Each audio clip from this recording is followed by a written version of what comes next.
Since remotest antiquity, man has tried to speak to his gods through symbols. One could place a gift before an altar, a sacred object, the dwelling place of any of the nearby deities. But how might one reach aloft to the heavens, to the distant gods of the moon, the stars, and the sun? In the Western Hemisphere, long before the arrival of the white man, smoke from burning herbs ascended to the heavens, carrying with it the prayers and the desires of the Indian. What he could not touch with his hand, he sought to reach with incense, and the smoke itself was believed to have mystical powers of protection and healing. The ceremonial altars in which tobacco and certain other herbs were burned took many forms.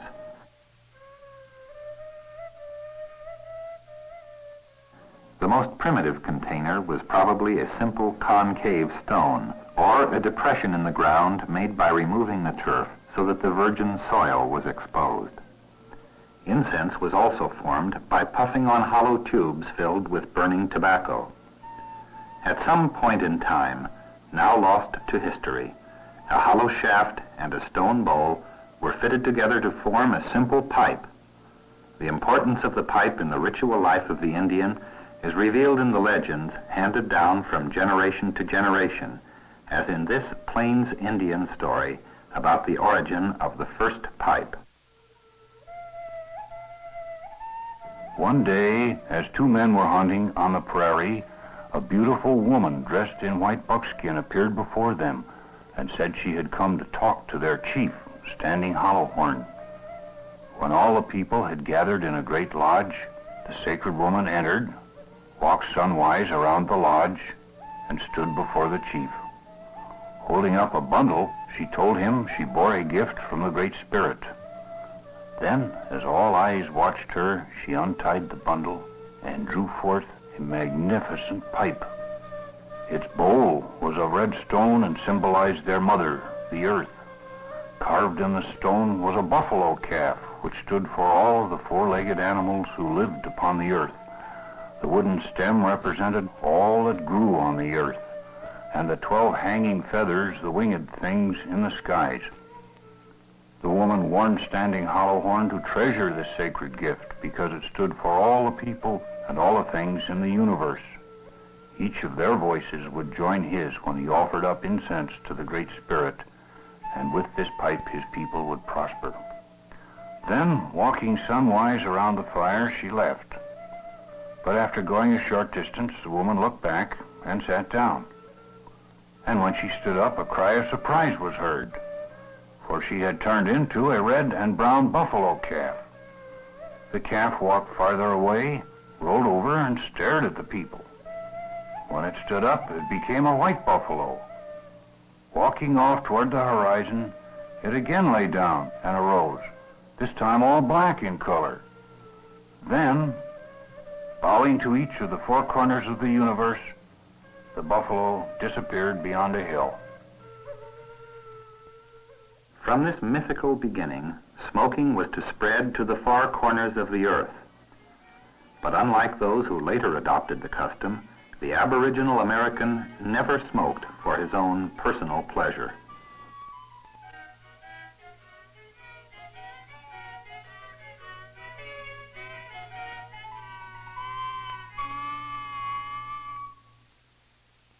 Of the many types of pipes made by the Indian, none was more sacred than the calumet.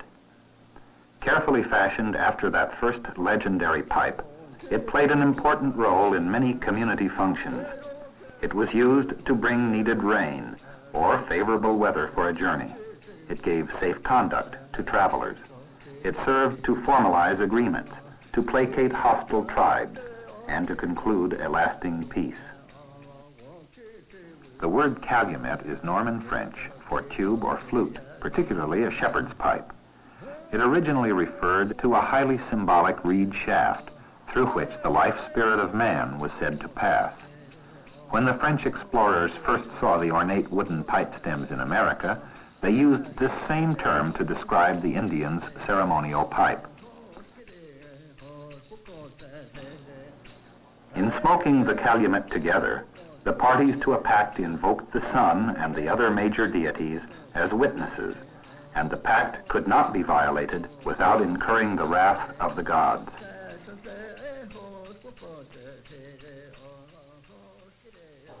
The most prized of the calumets had bowls of soft red stone found only in a few parts of the north-central United States.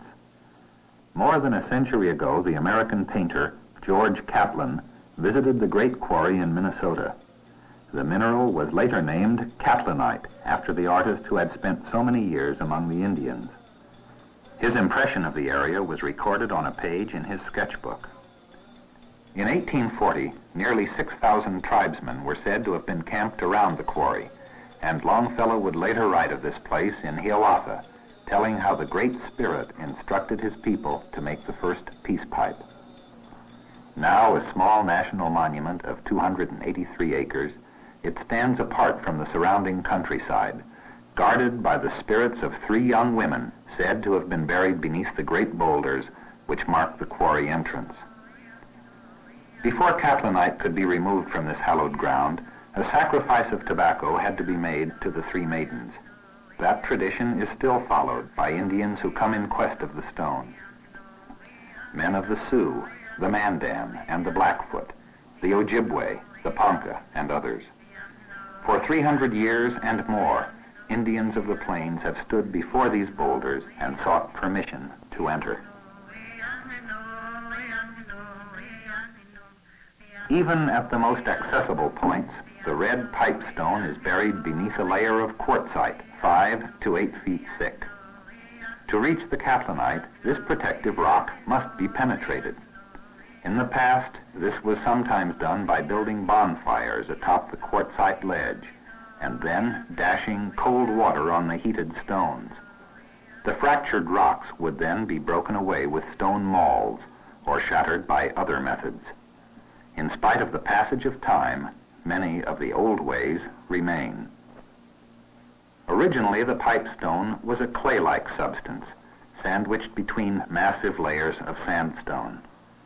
The great weight of the overlying rock, accompanied by the heat and the chemical action, slowly altered the composition of the minerals, fusing the sandstone into quartzite and the clay into a layer of red steatite less than a foot thick.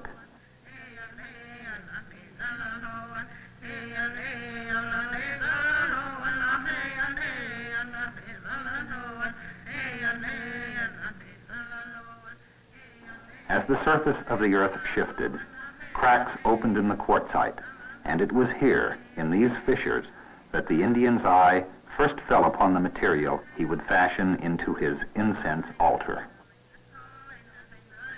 The Catlinite slabs were pried loose from the rock bed, lifted to the surface, and examined for flaws. Then, in a pattern little changed with the passage of time, an ancient and arduous process began.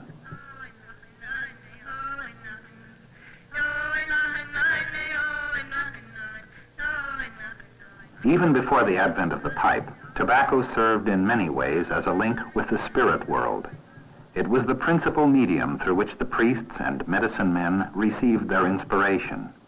Among other things, powdered tobacco leaves were used in the treatment of headache, lockjaw, obstructions of the kidney, diseases of the heart, and poisoning from arrows or snake bites. Offerings of tobacco in a dry state appear to have been made mostly to inanimate objects near at hand, to caves or mountains, to odd-shaped rocks or tree trunks. Anything that excited the curiosity or superstition of the Indian might be the dwelling place of a spirit. It is believed that most such sacrifices related to the Indian's worldly success rather than his future life. They were made not as an atonement for sin, but rather to obtain some advantage over others, or to avert the anger of the spirits. Dry tobacco would be sprinkled on the earth before crops were planted. It might be cast upon the grave mound of one who now lived among the spirits, or be sent as a token of friendship to a person in another tribe.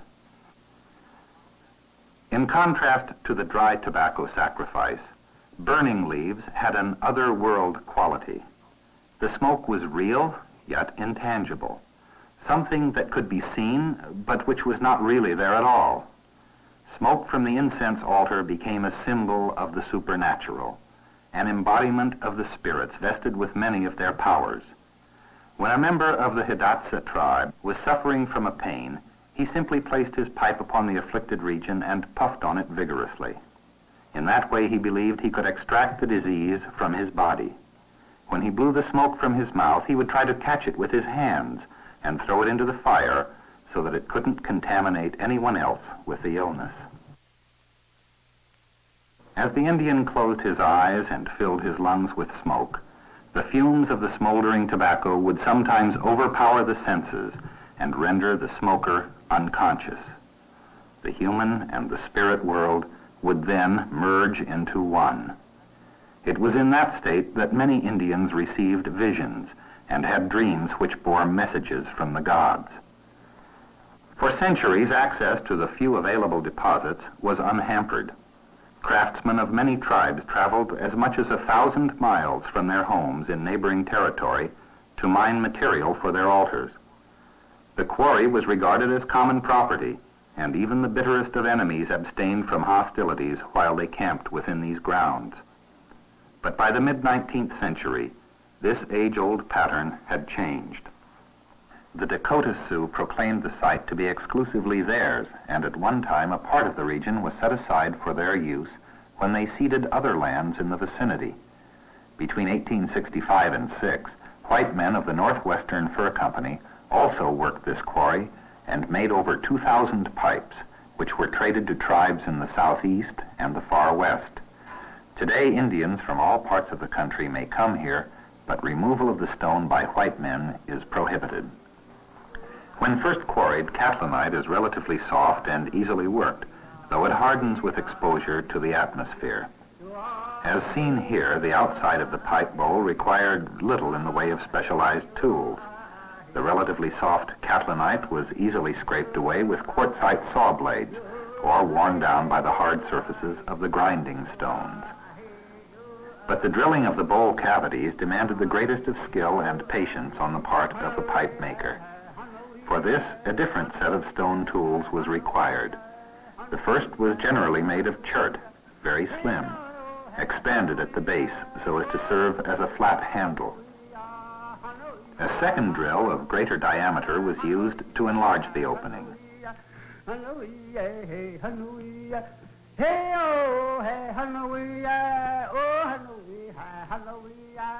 Finally, a hafted drill left the hole circular and smooth.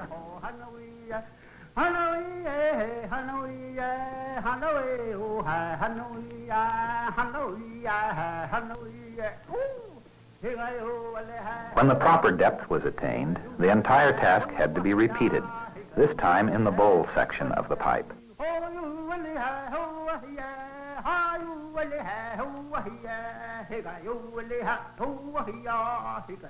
In some pipes of stone or pottery, 6 or 8 stem holes might be made in a single bowl. In that way, a number of the tribe's headmen could share in the smoking simultaneously, each puffing on the common bowl with his own private pipe stem. As the drilling progressed, frequent measurements were made, since the 2 holes had to meet at precisely the right point in the elbow. An error in judgment here could mean the loss of an entire day's work.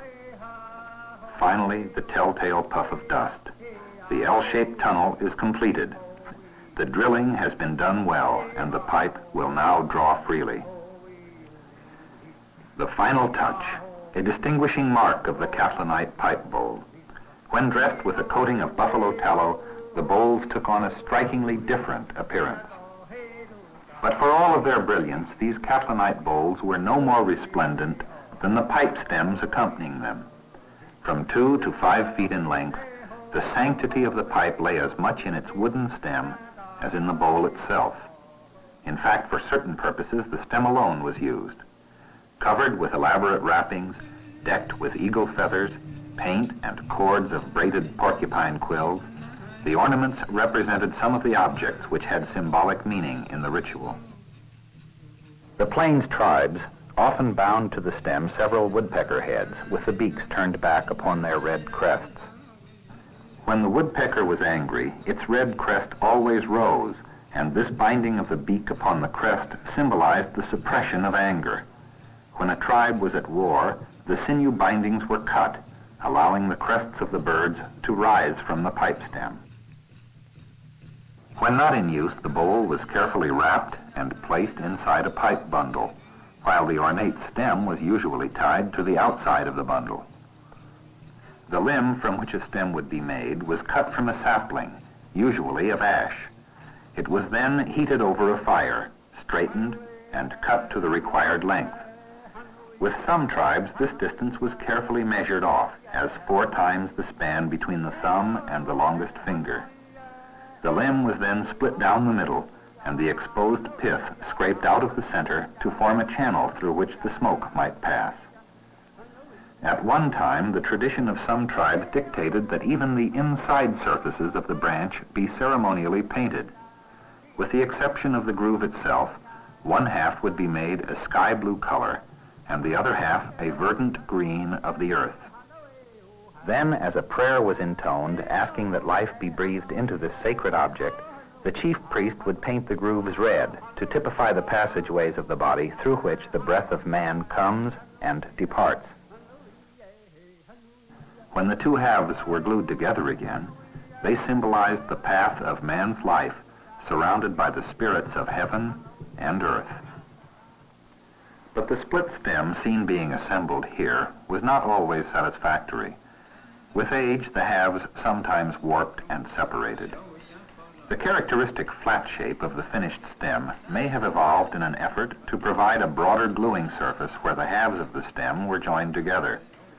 Later, when metal became available, a heated wire was used to burn a channel down the center of the stem without ever splitting it. But even before that time, some ingenious tribes devised their own answer to the problem. They would find a wood-boring grub, which they placed in one end of the limb. They then heated that portion over a fire. Following a path of least resistance, the grub would eat its way up through the soft pith in the center, leaving behind it a hole from one end of the limb to the other. Before a pipe could be used in any ceremony, it had to be consecrated. Wrapped in fresh sage, it was placed before an elder, whose task it was to prepare the altar for the sacred role it would be called upon to play. Filling the first pipeful of tobacco was a delicate operation. A man was forbidden to pack the tobacco down with his fingers, lest the gods take his life in the belief that he was offering himself along with the tobacco as a sacrifice. The first pipe was therefore frequently tamped with a broken arrow captured from an enemy warrior. The solemn rite being performed by this Sioux priest had its origin generations ago. Yet in essence its meaning is strangely similar to prayers heard elsewhere in other tongues. Expressions of gratitude to the sun because it gave them light, to the moon because she was believed to influence vegetation, to the earth because it gave them support, to the fire because of its benefit in cooking, to the evil spirits to appease their anger, and to the good spirits for providing all things needed in this lifetime. It is difficult now to realize that this predecessor of the modern pipe once represented a significant advance in the religious development of the American Indian. Yet the Indian's calumet was such a milestone. For the earliest inhabitants of this continent, tobacco was a plant of divine origin. Its transformation into incense provided a path along which prayers might find their way to the beings beyond, a visible messenger to the invisible, to the unseen forces that would shape their destiny and dictate their actions. Bathe now in the stream before you. Wash the war paint from your faces. Wash the blood stains from your fingers, and bury your war clubs and your weapons. Break the red stones from this quarry. Mold and make it into peace pipes.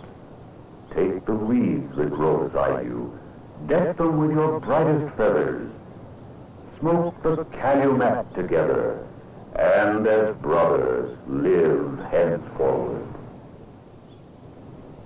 In the centuries that separate modern man from his forebears, there is much that he has forgotten.